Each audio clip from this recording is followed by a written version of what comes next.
नमस्कार दोस्तों, लोकतांत्रिक आवाज़ में आपका स्वागत है। मैं रजनीश सिंह तोमर, राष्ट्रीय संयोजक लोकतांत्रिक आवाज़ में भारत की जनता को हाथ जोड़कर नमस्कार करता हूँ। लगता है हिचकी आ रहा है, कहीं केजरीवाल जी याद कर रहे हों कि तोमर जी प्लीज़ मेरा पोल मत खोलिए, लेकिन हिचकी आए तो आए, दिल्ली की जनता को अगला 5 साल रोना नहीं पड़े, इसके लिए ये हिचकी के बावजूद मैं वीडियो बना रहा हूँ कि हमें दिल्ली की जनता को पहले ये बताना है कि आप जो निर्णय लेंगे उससे आपको अगला 5 साल नहीं रोना पड़े, तो आप इसको एक बार देखिए। तो मैं लोगों से अपील करूँगा कि इसको ज़्यादा से ज़्यादा शेयर दिल्ली की जनता में करिएगा, ताकि दिल्ली की जनता अवेयर हो और अपने मताधिकार का प्रयोग करते समय ये जो है उनके दिमाग में हो कि हम किस व्यक्ति को चुनने जा रहे हैं। केजरीवाल की तानाशाही का आज पहला सबूत देंगे, ये एपिसोड 1 है। और अब आगे जब तक चुनाव होगा, तो जब जब केजरीवाल अपने तानाशाही को दिखाने का प्रयास करेगा, तो दिल्ली की जनता के सामने मैं एपिसोड का नंबर बदल बदल के एक्सपोज करता रहूंगा। एक नारा है कि दिल्ली की जनता करे पुकार, अब और नहीं केजरीवाल। मतलब कि मैं जो आज वीडियो बना रहा हूं, किसी पार्टी विशेष के समर्थन के लिए नहीं बना रहा। दिल्ली की जनता को केजरीवाल के तानाशाही आतंक से मुक्ति दिलाने के लिए मैं दिल्ली की जनता को अवेयर करने के लिए ये वीडियो बना रहा हूं। मैं आज ऑन कैमरा दिल्ली की जनता से ये अपील करता हूं कि अगर आपकी विचारधारा बीजेपी से नहीं मिलती है तो आप कांग्रेस को वोट दे दीजिएगा। अगर आपकी विचारधारा कांग्रेस से भी नहीं मिलती है तो किसी अच्छे निर्दलीय उम्मीदवार को वोट दे दीजिएगा। लेकिन दिल्ली की बदहाली में यह व्यक्ति पिछले 10 साल के बदहाली का जिम्मेदार है दोस्तों। इसलिए आज मैं दिल्ली की जनता से ये अपील कर रहा हूं कि दिल्ली की जनता अब और नहीं केजरीवाल के नारे पर जाए।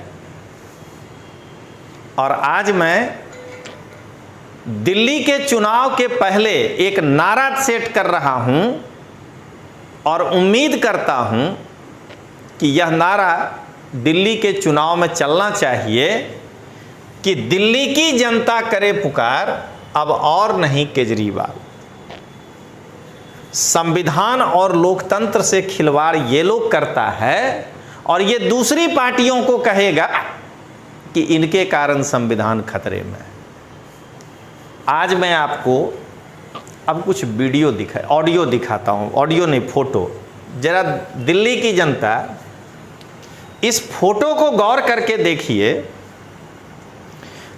कि दुनिया के किसी संविधान में, और मैं वो बताने के पहले बता रहा हूं कि मनीष सिसोदिया जी ही कल प्रेस कॉन्फ्रेंस करके जब एलजी साहब ने एमसीडी का रात को बुलाया था सेशन, तो इन्होंने कहा था कि बीजेपी संविधान से खिलवाड़ करती है। सिसोदिया जी, अरविंद केजरीवाल तो आपके सामने संविधान से खिलवाड़ कर रही है।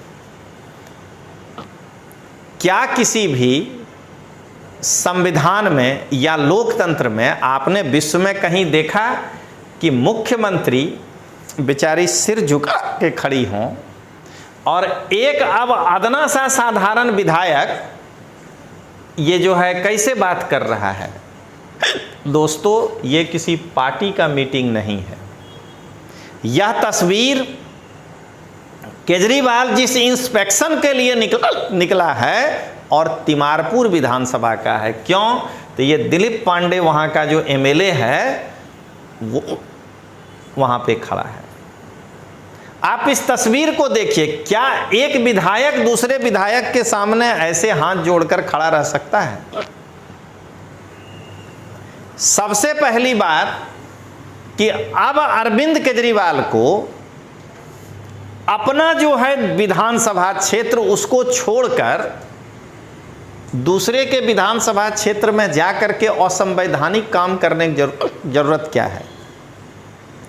तिमारपुर के सड़कों का जायजा या तो ये तिमारपुर का विधायक लेगा या मुख्यमंत्री लेंगी ना। तुम अपने चांदनी चौक में जाकर देखो ना कि रोड बना है कि नहीं बना है, क्योंकि अब तुम एक साधारण विधायक हो। दिल्ली की जनता इसी बात को समझिए कि जब ये व्यक्ति पिछले 9 साल से मुख्यमंत्री था, तब ये एक बार भी पिछले 9 साल में तिमारपुर आया था सड़क को देखने के लिए। तो जब तुमको संविधान कहा कि देखो, तब तुम गया नहीं। और जब ये एक साधारण विधायक हो चुका है, तो अब ये दूसरे विधायक से पूछ रहा है कि यहां सड़क का क्या हुआ। किस हैसियत से एक एमएलए किसी दूसरे के कॉन्स्टिट्यूएंसी में जाकर के और उस एमएलए से ये सवाल कर सकता है? सवाल मुख्यमंत्री को करना है।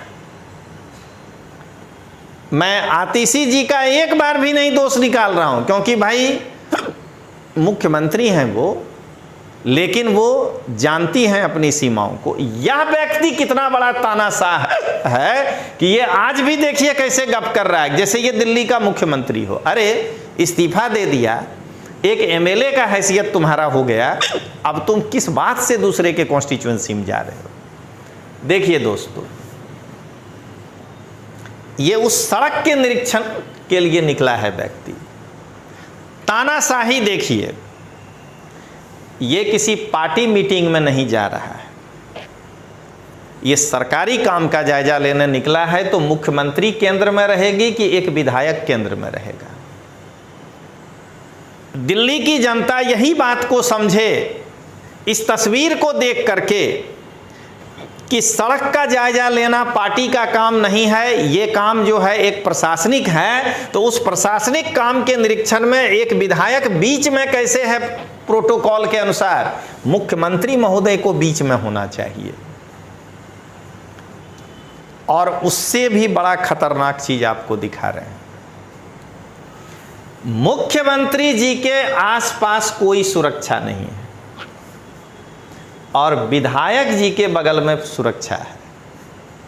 इसका मतलब कि यह व्यक्ति मुख्यमंत्री जी के सुरक्षा को हाईजैक करना चाह रहा है। अब आइए दोस्तों, मैं आपको दिखाता हूं। देखिए, ये जो है ये सुरक्षाकर्मी है, पक्का दिख रहा है।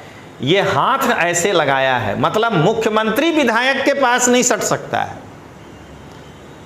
जबकि हकीकत में इनको इस व्यक्ति को यानी मुख्यमंत्री को प्रोटोकॉल के तहत प्रोटेक्ट करना चाहिए। अब इनका सिक्योरिटी गार्ड है तो बात अलग है, या इनका सुरक्षा है तो बात अलग है। तो फिर हमारे मुख्यमंत्री का सुरक्षा कहां गया? हमारे मुख्यमंत्री के पीछे क्यों नहीं? अगर ये मुख्यमंत्री का सुरक्षा वाला है तो ये क्यों नहीं मुख्यमंत्री को प्रोटेक्ट कर रहा है? केजरीवाल को कह के खबरदार तुम एक एमएलए हो, मत सटो। इसको कहते हैं तानाशाही। ये दिल्ली की जनता को समझना है। ये एक फोटो है, देख ही रहे हैं, बीच में खड़ा है।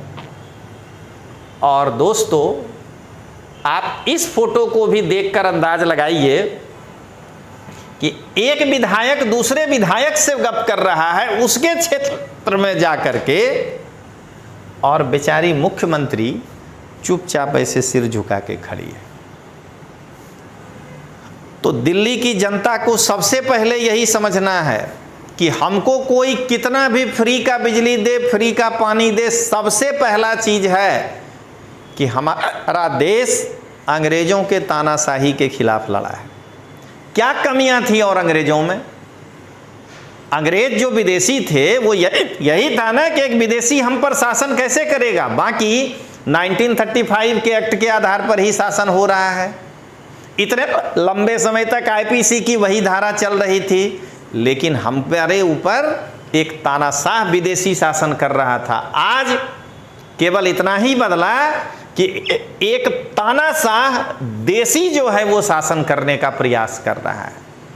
तो दिल्ली की जनता इस बात को ध्यान में रखिए कि कितना भी कोई हमको लाभ दे दे, लेकिन लोकतंत्र की हत्या करने वाले व्यक्ति को कभी वोट नहीं देना चाहिए, क्योंकि यह व्यक्ति अगली बार पूरे 5 साल ऐसे ही विधायक बन करके और ऐसे ही एक स्यूडो मुख्यमंत्री को खड़ा करके और आपके ऊपर शासन करने का प्रयास करेगा। इसलिए आप इस चीज को ध्यान में रखिए। तो दोस्तों, इन चीजों को देखकर अंदर से बहुत दुख पहुंचता है, और इसीलिए मैं ये नारा दे रहा हूं और दिल्ली की जनता से मैं अपील कर रहा हूं, बल्कि विनम्र निवेदन कर रहा हूं कि यह मैं जो एक नारा अभी दे रहा हूं, ये किसी पार्टी के द्वारा नहीं लगाया जाए। यह नारा दिल्ली की जनता लगाए कि दिल्ली की जनता करे पुकार, अब और नहीं केजरीवाल। तो इसी के साथ मैं अब अपना आज का वीडियो पूरा करता हूं, और ऐसा एपिसोड इसकी तानाशाही को कि एक विधायक है और ये मंत्री बनने का प्रयास करता है, वो मैं दिखाने का प्रयास पूरे चुनाव तक करूंगा। तब तक के लिए जय हिंद, जय जय गरवी गुजरात।